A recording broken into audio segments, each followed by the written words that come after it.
Left side में जो था इसमें पहले सबसे पहले फैक्ट्री लगा देना चाहिए था, उसके बाद में वहाँ पर तोड़फोड़ करना चाहिए था। नहीं, अब तो जैसे पहले चीनी मिल थी उसको नीलामी हो गई। जिन्होंने चीनी मिल चला रहे थे वो चीनी मिल को बंद हो गया, बंद बरसों से पड़ा हुआ था। जब मैं यहाँ पे जीत के आया था तो मुझे याद है यहाँ पे बंदौल के एक सुनील जी थे और यहाँ के GM सब लोगों को लेके गए थे, जो यहाँ के कर्मचारियों का 39 करोड़ रुपया बकाया था। मैंने उनको बकाया भुगतान कराने का काम किया और हमेशा उसकी जो भी हक अधिकार की बात है, अगर गुड़ारू की चीनी मिल आज अगर बिकी है तो बियाडा को मिला है। मैं फिर विधानसभा में क्वेश्चन करूंगा कि यहाँ पे जो फैक्ट्रियाँ लगाना है, बियाडा का मतलब होता है बिहार में जो है वो ज़मीन को लीज पे देते हैं और उसमें कोई ना कोई फैक्ट्री लगेगी। लगभग यह 32 या 34 एकड़ की ज़मीन है। यहाँ पे अगर हमारे उद्योगपति आएँ तो हमारा विधानसभा ज़रूर आगे बढ़ेगा, यहाँ लोगों को रोज़गार भी मिलेगा जब यहाँ पे कल कारखाने लगेंगे।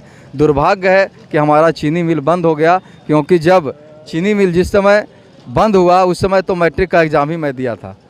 तो सवाल और है, सूर्य मंदिर से लेकर जो मगध मेडिकल की रोड जाती है एकदम जर्जर स्थिति है सर, उस पर क्या कहना है? बिल्कुल, मैं बिहार विधानसभा में जीत के गया था तो हम बताए कि अभी जो जितने भी जर्जर रोड हैं, जो 5 साल पूर्ण हो गया काम करेला के बाद जो मेंटेनेंस का काम समाप्त हो गई, वैसे लोगों को आज हमारे पथ निर्माण मंत्री RWD के भी मंत्री जो हमारे हैं वो तेजस्वी प्रसाद यादव जी हैं और मैं लगभग यहाँ पे अभी 25 से 30 रोड बनाने का काम किया हूँ। मैं प्राथमिकता में उसको बनाने का काम करता, लेकिन वह काम 5 साल कार्य पूर्ण नहीं हुआ है। जिन्होंने वो काम किए वो अधूरा करके वो ब्लैक लिस्टेड हुए, कार्रवाई हुई। मैंने बिहार विधानसभा में उसका क्वेश्चन किए थे तो उसका यही रिपोर्ट आया कि अभी यह 5 साल नहीं हुआ है। 5 साल जैसे ही पूर्ण होगा तो मुझे नेता से बात है, मैं उसको मजबूती तरीके से मैंने उनको बोला कि भाई इसको जो है PWD में भी ट्रांसफ़र कर दिया जाए, क्योंकि ये 14 किलोमीटर लंबा रोड है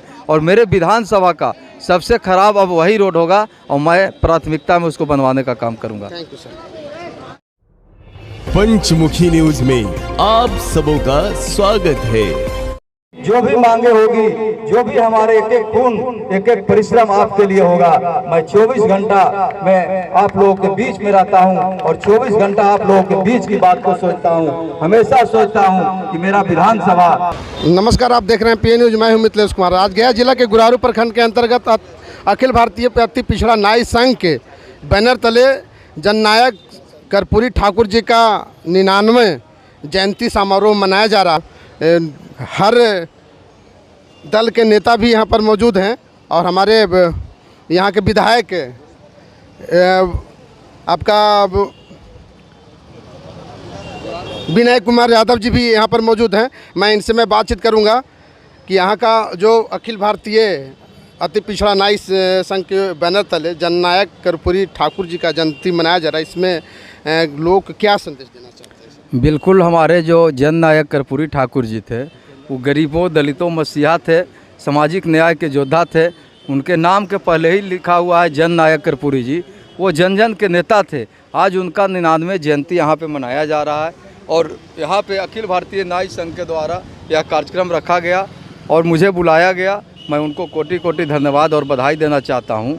कर्पूरी जी की जो विचारधारा है, जो उनका बचे हुए जो उनके विचारों को, कर्पूरी जी भले आज हम लोगों के बीच में नहीं हैं लेकिन उनका विचार आज भी जिंदा है और उनके विचारधारा पे जो उनके अनुयायी, जो उनके शिष्य रहे आदरणीय लालू प्रसाद यादव जी, नीतीश जी, आज उन लोगों के विचार को हम लोग आगे ले जाने का काम करेंगे और उनके विचारधारा पर चलकर हम लोग उनके पद चिन्ह को आगे बढ़ाने का काम करेंगे। जैसे अभी यहाँ पर बहुत सारे नेता लोग बोल रहे थे सर कि जो है उनका आपको ये सम्मान नहीं मिला, भारत रत्न नहीं मिला, इसमें क्या कहें? बिल्कुल, उनको भारत रत्न मिलना चाहिए। जो आदमी इस राज्य को सेवा किए हैं, इस देश का वो धरोहर थे, ये सामाजिक न्याय का योद्धा थे। सब लोगों ने बताया कि जो उनका जीवन था वो सार्वजनिक जीवन जो था वो आप समझ रहे हैं कि कर्पूरी जी का जीवन एक सरल जीवन था।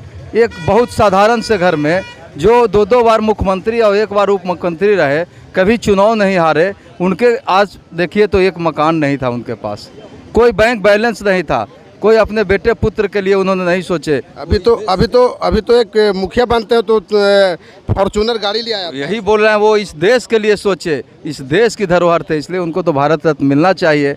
आज तो हमने पहले ही कहा कि एक छोटा प्रतिनिधि होते हैं, उनका भी पाँव नीचे नहीं रहता है, ऊपर रहता है। ये समझने की ज़रूरत है कि हम लोग जो कर्पूरी जी के चेला हैं, तो आज देखते हैं कि विनय यादव गुरारू गुरुआ परैया में दिन भर रहता है कि गरीब और झोपड़ी में जाके खाते हैं या नहीं खाते हैं। वही कर्पूरी जी थे कि झोपड़ी में जाके खाना खाते थे, गरीबों के यहाँ सोते थे। आज हम लोग भी 24 घंटा उन्हीं लोगों के बीच में रहने का काम करते हैं। यहाँ पर शिक्षा व्यवस्था पर सवाल उठाया जाता है सर कि यहाँ पर शिक्षा व्यवस्था जो है वो सरकारी में वो बहुत लचर पचर है, इसमें क्या कहना? नहीं, बिल्कुल शिक्षा व्यवस्था को हम लोग, जो हमारी सरकार है उसको दुरुस्त करेंगे। शिक्षा व्यवस्था को लोग कहते हैं कि सरकारी विद्यालय में पढ़ाई नहीं होती है, मैं इसको नहीं मानता हूँ।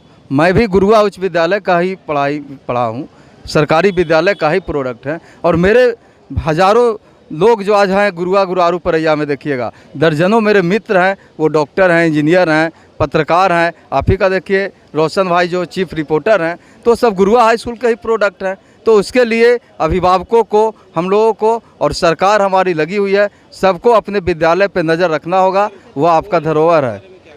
हाँ, उत्तर कोयल नहर को भी जो समस्या है वो बहुत ज्वलंत समस्या है। मैंने 3 बार अपने विधानसभा में रखने का काम किया हूँ। हमारे जल संसाधन मंत्री जो हमारे संजय झा जी हैं, उन्होंने आश्वासन दिए हैं उत्तर कोयल नहर जो परियोजना है वह परियोजना बिहार सरकार के अंडर की चीज़ नहीं है, वो केंद्र शासित है। वो केंद्र और राज्य दोनों का वो जो है केंद्रीय जल पार्षद का योजना है। लेकिन मैंने 3 बार क्वेश्चन रखा है और उन्होंने आश्वासन दिए, बल्कि पूर्ण भरोसा दिए हैं कि उसका टेंडर हो चुका है।